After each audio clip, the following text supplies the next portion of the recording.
саламат. Элимдин ден соолугу үчүн бул саламат. Саламат клуб. Элимдин ден соолугу үчүн. Салют достор, бардыңыздар менен кайрадан амандашып кызматта мен Айнура Миназарова. Бүгүн сиздер менен үй шартында биз көмүрдүн түтүнүн зыяндуулугун кантип азайтабыз мына ушул жөнүндө сөз болмокчу.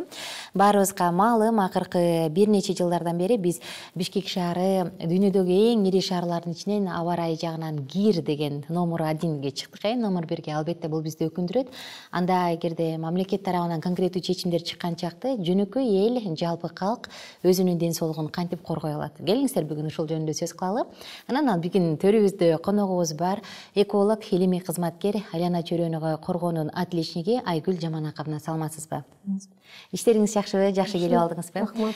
Сиз менен көрүшкөнүмө абдан кубанычтамын. Анан мен сыйлаган мыкты экологдордун бири деп сизди бүгүн ошол сонун теманын тегерегинде сөз кылалы деп чакырдык. Биринчи эле ошол көмүрдүн зыяндуулугу жөнүндө сөз кылгым келип атат да. Зыян деп келебиз. Эмнеге көмүр зыян? Эмне себептен бул зыян деп эсептелинет? Аябай жакшы суроо. Кыргызстан негизи тол өлкө болгондуктан бизде ошол көмүр казылып алынат да. Бул ачык түрдө казылып алынат. Ошол көмүр бул сүлүктүү, алай, өзгөн, кара кече, таш көмүр жана башка көмүр кендер бар. Ошол жактарда ошол сатып алынат, казылып алынат да. Анан ошол биз баягы ачык түрдө казылап атпайбызбы? Ошо ачык күндө казып аткандан баштап эле ошо зыян да, ошол жерде пыль, чаң болот. Адамдардын коопсуздук сакталган эмес, сүлүктүүдө мисалы үчүн дайыма адамдар каза болуп турат го, шахта басып калат да. Өтө кооптур да. Биздин баягы месторождениянын баардыгы ачык түрдө казып алынат да. Мейли алтынбы, башкасы дагы ошол казып алынат да, бирок кооптуу келет да. Мына басылып канча адамдар баягы набат болуп атат го. Ошол жерден эле баягы зыян башталат да. Анан мына бүгүнкү күндө анан бул баягы региондорго кетет. Аны транспортировка кылганда дагы өзүнчө пыль, ошо балдар иштеп атышат, кыйналат алар, физически кыйналып атышат. Ошо бүгүнкү күндө деле мына азыр карап көрсөк,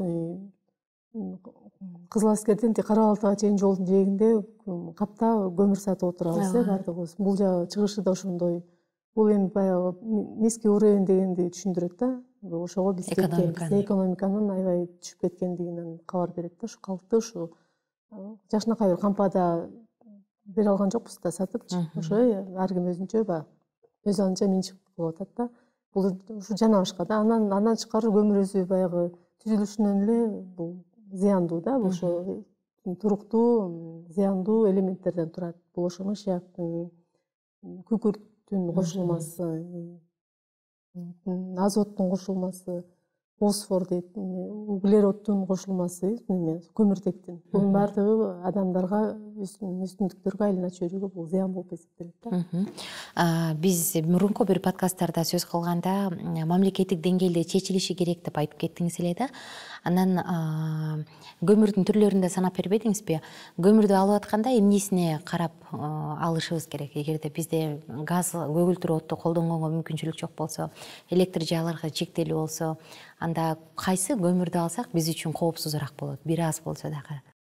Ошо аймакка жараша болот. Андан тышкары ошо жетилген, жакшы бышкан, табы күчтүү, жакшы көмүрлөргө биз ошого алышыбыз керек да.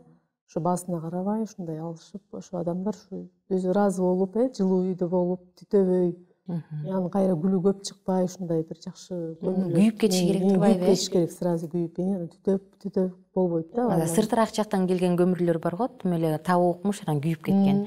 Ошол сыяктуу. Шабыркуу эле, сүлүктүн көмүрү, өзгөндүкү деле жакшы, алайдыкы деле жакшы. Негизи Кыргызстандын көмүрү баары эле жакшы да, бирок бышырып, специалисттер ушуну тандап болот деп, мындай сертификат берип анан алса жакшы болот. Көмүр өзү турган маалдачы, мисалы күйгүзбөсөң, эч нерсе кылбасаң, бирок көмүр турат, ошондо дем алган бул деле зыян болобу анда? Бул деле зыян, ооба. Күйгүзгөндөн андан да зыян. Физикада өткөнбүз го, диффузия деп, ошондой эле дал делечи, ооба. Эми ар бирибиз дебейин, бул чет жакта жашагандар, айыл апада, жаңы коңуштарда жашаган көпчүлүгү көмүр колдонуп келебиз го. Анда көмүрдү жактык, андан кийин күлүн чыгарганда укмуш бир түтөп, укмуш чаңдайт эмеспи? Ошондо эмне кылыш керек? Мисалы кичинекей кезибизде эсимде, чоң апаларыбыз ай гүлдү баспай ойногула деп урчу да. Анда мен ойлочумун бир ырым-жырымы барго депчи. Анан кийин чоңойгондо бул менин өпкөмдү айып аткан турбайбы деп калдым да. Анысы кандай ушул көмүрдү иштеткенден кийин эмне кылып, кантип анын зыяндуулугун азайтсак болот? Ооба, албетте аны